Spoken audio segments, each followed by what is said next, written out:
నిజానికి తమిళనాడులో అసలు ఇతని కాస్ట్ మీద చర్చ లేదండి. నాకు తమిళ్ వచ్చు కాబట్టి మామూలుగా తమిళ మీడియా అంతా ఫాలో అవుతున్నాను.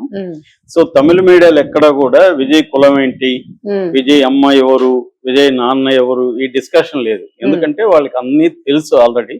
విజయ్ వాళ్ళ నాన్న ఎస్ఏ చంద్రశేఖర్ ప్రముఖ డైరెక్టర్ కాబట్టి ఆయన అనేక ఇంటర్వ్యూల్లో మొత్తం తన బయోగ్రఫీ అంతా చెప్పాడు. ఆయన చాలాసార్లు చెప్పాడు కాబట్టి వాళ్ళకి ఎవరికి ఇతని కులం మీద అండర్స్టాండింగ్ లేకుండా అందరికి ఉంది. కాబట్టి ఇప్పుడు ఎవరి క్యూరియాసిటీ లేదు. ముఖ్యంగా తెలుగులో, అది కూడా ఆంధ్రప్రదేశ్ లోనే ఈ గొడవలు ఉన్నాయి, కులం కులం కులం అనేది. సో అందుకని ఇప్పుడు విజయ్ కులం ఏంటి అనేది అందరికీ క్యూరియాసిటీ. తర్వాత ఎవరికి వారు ఓన్ చేసుకుంటున్నారు. రెండు ఎక్స్ట్రీమ్స్ కనబడతాయి. ఒకటేమో విజయ్ దళితుడని, మాదిగ కులం అని ఒక ఎక్స్ట్రీమ్ కనబడి మాదిగ సంఘాలు మా మాదిగ నాయకుడు లేకపోతే దళిత ముఖ్యమంత్రి ఇలాగా పెట్టుకుంటున్నారు. సో దానికి వెర్షన్ వాళ్ళు చెప్తున్నది ఏమంటే విజయ్ వాళ్ళ నాన్న ఎస్ఏ చంద్రశేఖర్ అంటే సేనాపతి ఆల్బర్ట్ చంద్రశేఖర్ ఆయన పేరు, వాళ్ళ నాన్న పేరు. ఎస్ఏసి అని పిలుస్తారు వాళ్ళని. ఈ సేనాపతి ఆల్బర్ట్ చంద్రశేఖర్ వాళ్ళ నాన్న మాదిగని, ఆయనది చిత్తూరు జిల్లా అని, అక్కడి నుంచి ఆయన రామేశ్వరంకి వలస వెళ్ళారని, సో అక్కడికి వెళ్ళినాక ఆయన క్రిస్టియన్ అని, అక్కడ రెండో పెళ్లి చేసుకున్నాడు మళ్ళీ అని, ఆ రెండో భార్యకి పుట్టినవాడే ఈ చంద్రశేఖర్ అని. సో అలాగా చంద్రశేఖర్ ఫాదర్ కులం వచ్చిందని ఇలాగా ఒక వెర్షన్ బిల్డప్ చేశారు. దానికి ఎక్కడ ఆధారాలు లేవు ఈ వెర్షన్కి. రెండో వెర్షన్ ఏంటంటే విజయ్ బ్రాహ్మణ్ అని, సో మా బ్రాహ్మణ ముఖ్యమంత్రి అయ్యాడు, మా బ్రాహ్మణుడు అని ఫేస్బుక్ లో పోస్టులు పెడుతున్నారు. దీనికి వాళ్ళు చెప్పే రీజన్ ఏంటంటే కులం ఏమన్నా రాయని, ఆయన గుళ్ళకి వెళ్ళినప్పుడు ఆయన్ని అడిగితే కులం గోత్రం చెప్తాడు కదా, అది బ్రాహ్మణ గోత్రం అనేది ఒకటేదో తీశారు. ఇది నిజానికి విజయ్ 12 ఏళ్ళప్పుడే బ్యాప్టిజం జరిగింది విజయ్కి. సో 12 ఏళ్ళు బ్యాప్టిజం అంటే ఆయన క్రిస్టియన్, వాళ్ళ నాన్న క్రిస్టియన్, వాళ్ళ అమ్మ బ్రాహ్మణు. వాళ్ళ అమ్మ శోభ, ఆమె మలయాళీ బ్రాహ్మణు. వాళ్ళది పూర్వీకులది హైదరాబాదు, అక్కడ నుంచి చెన్నైకి వెళ్ళారు. సో వాళ్ళ అమ్మ బ్రాహ్మణ్ కాబట్టి ఆ యాంగిల్లో అతన్ని బ్రాహ్మణ్ అనేస్తున్నారు. అంటే ఇక్కడ మామూలుగా అయితే ఇండియాలో పేట్రియార్కల్ సొసైటీ ఉంటుంది కాబట్టి తండ్రి కులమే వస్తుంది. కానీ కులాల వ్యవహారం విచిత్రంగా ఉంటుంది. ఎలాగంటే ఫర్ ఎగ్జాంపుల్ జాషువా ఉన్నాడు. జాషువా వాళ్ళ నాన్న యాదవ గొల్ల, వాళ్ళ అమ్మ మాదిగ. కానీ జాషువా అంటరానితనం అవన్నీ అనుభవించాడు. ఎందుకంటే వాళ్ళ నాన్న గొల్ల అయినప్పటికీ ఆయన హిందువుగా లేడు, ఆయన కూడా క్రిస్టియన్ అయిపోయాడు. క్రిస్టియన్ వాళ్ళ అమ్మ కోసం ప్రేమించాడు. తన భార్య మాదిగ క్రిస్టియను, తను కూడా క్రిస్టియన్ అయిపోయాడు. ఆయన పాటలు పాడేవాడు అంతకుముందు. దాంతో ఆయనకి అక్కడ కూడా పాటలు పాడే, క్రిస్టియన్ పాటలు పాడడం మొదలుపెట్టాడు. సో ఎప్పుడైతే జాషువా తను అంటరాని వాడిగా గుర్తించి తను మాదిగ కులంగా తను పెట్టుకున్నాడు, తల్లి కులం. సో మాదిగలందరూ జాషువాని మా కులమే అంటారు. అదే నేను ఐలైన్ ఇంటర్వ్యూ చేశాను జాషువా మీద. నేను డాక్యుమెంటరీ చేసినప్పుడు ఐలైన్ ఇంటర్వ్యూ చేస్తే ఐలయ్య జాషువా మా కులం అన్నాడు. ఎందుకంటే ఐలయ్య కూడా యాదవ కాబట్టి ఆయన మా కులం, వాళ్ళ నాన్న వీరయ్య చాలా గొప్ప సామాజిక విప్లవకారుడు, ఇవన్నీ మాట్లాడాడు ఆయన. అదేం సార్ మీరు అందరూ ఆయన్ని మాదిగాని ఓన్ చేసుకుంటున్నారు, మాదిగ సంఘాలంతా జాషువాని ఓన్ చేసుకుంటున్నారు. అలాగే ఇక్కడ ఏంటంటే ఎవరికి కావాల్సిన విధంగా వాళ్ళు ఓన్ చేసుకోవడం అనేది కనబడుతుంది.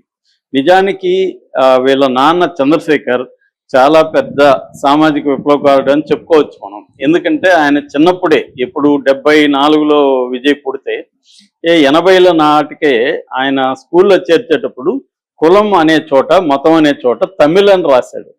వాళ్ళు స్కూల్లో వాళ్ళు ఒప్పుకోలేదు. ఇలా కాదండి మీరు కంపల్సరీ రాయాలి అంటే, మీరు కానీ ఒప్పుకోకపోతే నేను మీ స్కూల్ ముందు ఆమరణ నిరాహార దీక్ష చేస్తాను, మీ స్కూల్ మూసేసే వరకు నేను నిద్రపోనని బెదిరించాడు వాళ్ళు. దాంతో ఎందుకు లేగోలని తమిళని రాశారు. అప్పటి నుంచి విజయ్ సర్టిఫికేట్లు అన్ని చోట్ల కులం అనే చోట తమిళనే ఉంటది. సో ఆయనకి ఏంటంటే తమిళోళ్ళకి ఎక్కువ, సౌత్ ఇండియాలోనే భాషాభిమానం ఎక్కువ ఉండేది తమిళోళ్ళకి. సో తమిళ్ లింగ్విస్టిక్ నేషనలిజం అంటారు. అంటే భాషా జాతీయవాదం అనేది బలంగా తమిళ వాళ్ళకి ఉంటుంది అనమాట. అందుకని కూడా నార్త్ ఇండియాకి సంబంధించిన హిందీని వాళ్ళు ఒప్పుకోరు. నాకు కూడా హిందీలో తక్కువ మార్కులు, ఎందుకంటే నేను బార్డర్లో ఉంటాను. మాకు కూడా తమిళ బార్డర్లో ఉండడం వల్ల హిందీ పట్ల చిన్నప్పటి నుంచి ఒక వ్యతిరేకత మా అందరికి కూడా ఉండేది. సో అలాగా వాళ్ళు తమిళ పిచ్చి ఉంది కాబట్టి తమిళ్ అని పెట్టుకున్నారు కులం. సో విజయ్కి అఫిషియల్ కులం అనేది రికార్డులలో తమిళే, అది కులం కాదు కానీ కులం అనేది లేదు. ఇప్పుడు ఆయన మామూలుగా అయితే నేను చాలా మందిని చూస్తుంటా, మా ఫ్రెండ్స్ బోల్డ్ మంది ఇంటర్ కాస్ట్ మ్యారేజ్లు ఉన్నాను, including myself. So inter caste marriage ఉన్నప్పుడు పుట్టే పిల్లలకి ఏం పెట్టాలి అనే చర్చ వచ్చినప్పుడు వాళ్ళిద్దరు భార్యాభర్తలు డిస్కస్ చేసుకుని జనరల్ గా ఏదో ఒకటి పెట్టుకుంటారు, మతమైన అంతే. కానీ ఈ మధ్య ఏం చేస్తున్నారంటే ఒక ఎస్సీ ఒక బ్రాహ్మణ్ పెళ్లి చేసుకున్నారు, ఎస్సీ అమ్మాయి బ్రాహ్మణ్ అబ్బాయి అనుకుందాం. అప్పుడు ఏది పెడితే బాగుంటది అంటే పిల్లలకి రిజర్వేషన్ వస్తుంది కదా అని ఎస్సీ పెట్టుకునే వాళ్ళు చాలా మంది ఉన్నారు. లేదు రిజర్వేషన్ మాకు అవసరం లేదు, మా కులమే ఉండాలని వాళ్ళిద్దరు డిస్కస్ చేసి పెట్టుకుంటారు. అలాగే మతాలకు సంబంధించి కూడా ఇంటర్ ఫెయిత్ రిలీజన్ అంటారు. ఇంటర్ ఫెయిత్ రిలీజన్ ఉన్నప్పుడు ఒక్కొక్కసారి ఒక్కొక్క మతం. ఆ మధ్య మా ఫ్రెండ్ ఒక ఆయన ఉన్నారు, ఆయన ముస్లిము, ఆమె హిందూ. ఆమె హిందూ తర్వాత కన్వర్ట్ అయిపోయింది ముస్లింలకి. సో అలాగా కొంతమంది ముస్లింలుగా ఉండి పెళ్లి చేసుకున్నప్పుడు హిందువులుగానే ఉన్నోళ్ళు ఉన్నారు. ఇంకొక మా ఫ్రెండ్ ఎగ్జాంపుల్, ఆమె ముస్లిము, అతను హిందూ. ఆమె ముస్లిం ఐడెంటిటీని కంప్లీట్ గా పక్కన పెట్టేయలేదు, at the same time Hindu ఐడెంటిటీలకు కూడా రాలేదు. సో ఆమె రిలీజియస్ ప్రాక్టీసెస్ ఆమె చేసుకుంటుంది, వీళ్ళు చేసుకుంటారు. అలాగా వాళ్ళ సౌకర్యాన్ని బట్టి చేసుకుంటుంటారు. అట్లా వీళ్ళమ్మ హిందూ అయినా కొడుకుని మాత్రం క్రిస్టియన్ గానే పెంచాలని డిసైడ్ అయ్యారు ఇద్దరు. వీళ్ళమ్మ బ్రాహ్మణు హిందూ, వాళ్ళ నాన్నేమో క్రిస్టియన్. సో అలాగా వాళ్ళిద్దరు కలిసి ఇతన్ని బాప్టిజం చేసి జోసెఫ్ విజయ్ చంద్రశేఖర్ అనేది పేరు పెట్టారు వాళ్ళ. సో మళ్ళీ విజయ్ ఎవరిని ప్రేమించాడు, ఒక హిందువుని ప్రేమించాడు, సంగీత స్వర్ణలింగం. ఆ సంగీత స్వర్ణలింగం ఎవరు, శ్రీలంకన్ హిందూ. సో అప్పుడు మళ్ళీ వాళ్ళిద్దరు పెళ్లి కూడా ఎలా జరిగింది, చెన్నైలో జరిగింది 1999లో. రెండు సంప్రదాయాల్లోనూ పెళ్లి చేసుకున్నారు.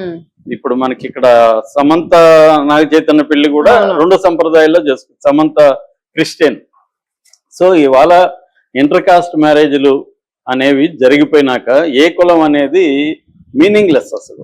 అంటే కులం లేని వ్యక్తిని మనం ఇప్పటికి కూడా ఇమాజిన్ చేయలేక ఏదో కులం లేక లాగేయాలన్న ఇది కనబడుతుంది. ఏ కులం నిజానికి విజయ్ ఎక్కడ కులం గురించి మాట్లాడలేదు, కులం అడ్రస్ చేయలేదు.